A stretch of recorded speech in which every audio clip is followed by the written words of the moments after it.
Charles also said his car was worse today than it was yesterday, but from your point of view specifically, what would you like from the car now that you can tell the team about? And if it's a list of things, can you prioritise it for us so we can understand what you're dealing with? I'll be here all day. You don't have to give us the whole list, yeah, but I'll be here all day. What's at the top for you, and what could happen soon? Well, I mean, we started from the pit lane because we wanted to explore and make some changes. They had some things they found on the simulator last night, so we implemented those changes, and yeah, the car was really in the wrong direction and very, very difficult for whatever reason, clearly for both of us. Can a 7-time world champion driver completely lose faith in his team after just 3 races? Today we reveal how a single phrase from Lewis Hamilton after the Qatar Sprint set off all the alarms within Ferrari and Formula One. The 2025 Qatar Grand Prix did not begin with great expectations for Ferrari. The limitations of the SF25 were already known. On Friday in sprint qualifying, he was left out in SQ1, position 18, a result that would be unacceptable for any mid-table driver. But for Lewis Hamilton, it is directly an emergency signal. And this is where the human drama comes into play. Because beyond the performance of the car, beyond the data, what we saw on his face was the reflection of contained frustration. The camera captured him leaving the car with his gaze lost, without exchanging words with his engineer, without even looking at the data. He just took off his helmet, drank some water, and sat down. Not in his box, in a corner. Only. This type of body language in a pilot with his experience is not coincidental. It is not physical fatigue. It's emotional exhaustion. It is that moment where the driver stops fighting against the car and starts fighting against himself. What really scared the analyst was not his position on the grid, but the silence that followed. A silence that spoke louder than any desperate radio. Because in F1, when a champion remains silent, the whole world listens. On Saturday in the sprint, the story did not change. On the contrary, it got worse.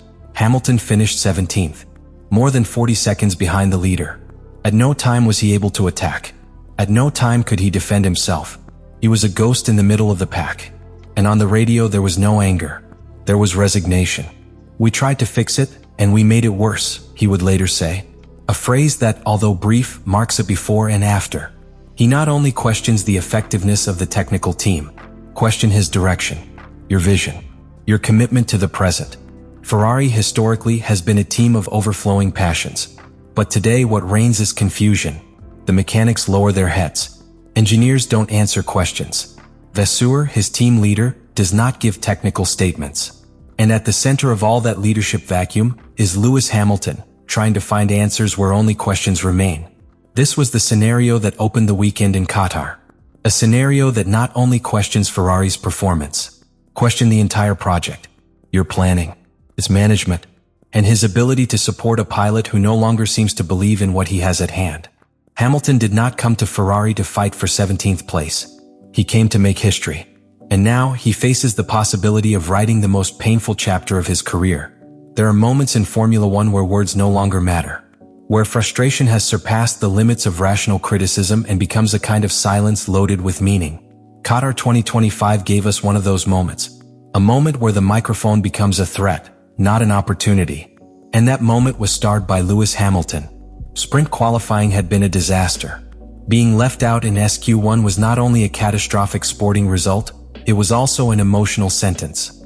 But what happened next left the specialized press and the millions of fans who were still waiting for a spark of hope breathless.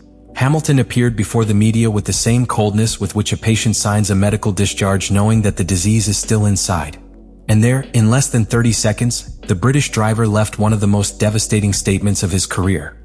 Sky Sports asked him 3 questions. 3 opportunities to explain, to download, to take responsibility. But Lewis didn't want to play that game. He responded with surgical apathy. He didn't show anger. No se defendio. He didn't blame the team.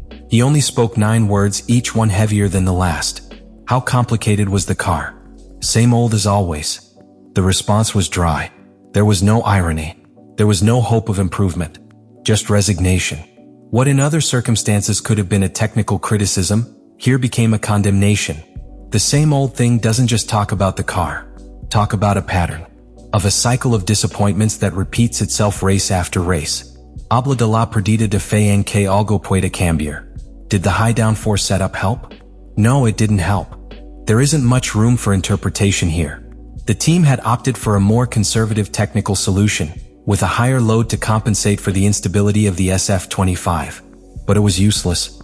Hamilton's phrase is a total rejection of Ferrari's technical proposal. And more importantly, a clear message. The decisions that are being made not only do not help, but they aggravate the situation. Any positive aspects for the race? El clima yes agradable. This was the final blow. A phrase that, on the surface, seems like a joke, but hides a cry of hopelessness. When a driver of Hamilton's stature finds absolutely no positive point beyond the weather, he has lost the emotional connection with the car, with the project, and perhaps with the very mission of competing. But the most important thing was not what he said. It was what he didn't say. Lewis did not mention the team. He didn't appreciate the effort. He did not talk about adjustments or future strategies. He did not use the typical diplomacy of the pilot who knows he is in front of the cameras. It was direct, cutting, emotionally absent. In those 30 seconds, Hamilton was not a Ferrari ambassador. He was a worn-out human being.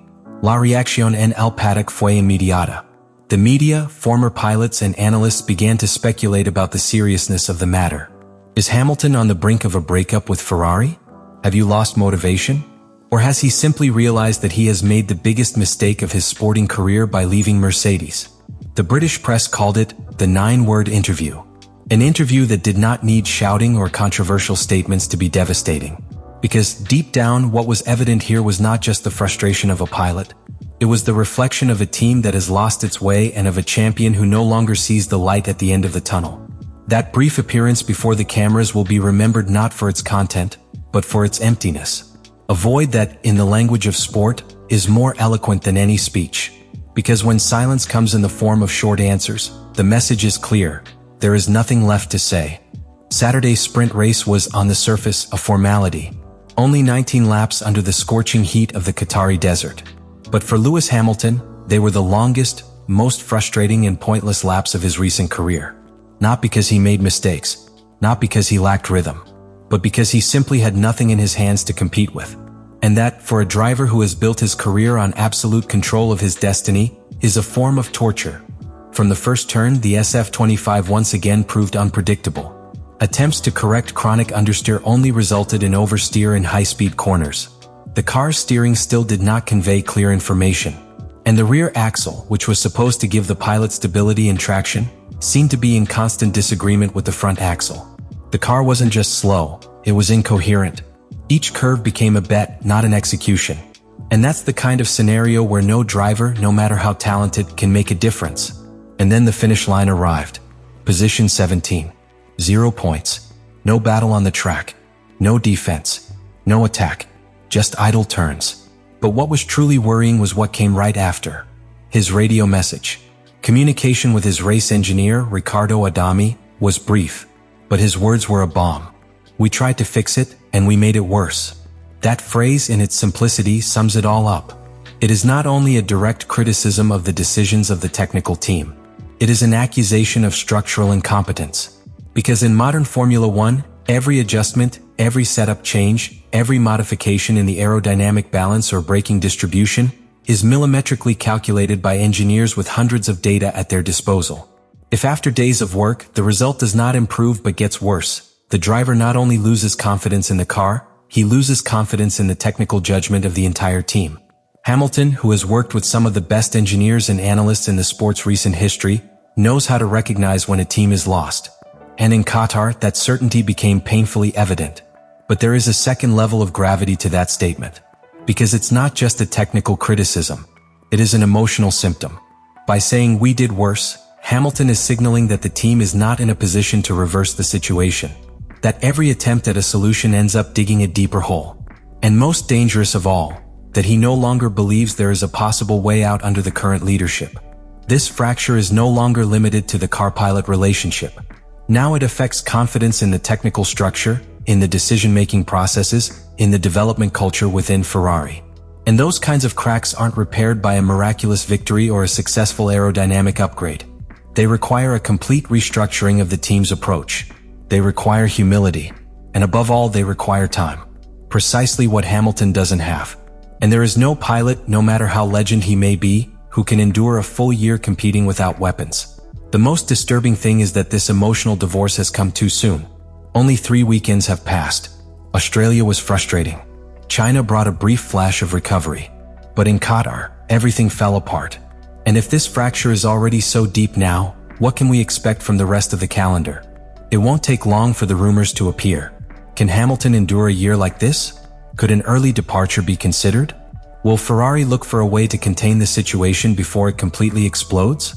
The only thing clear is that Qatar was not just a bad weekend. It was a turning point. A line that, once crossed, no longer allows going back.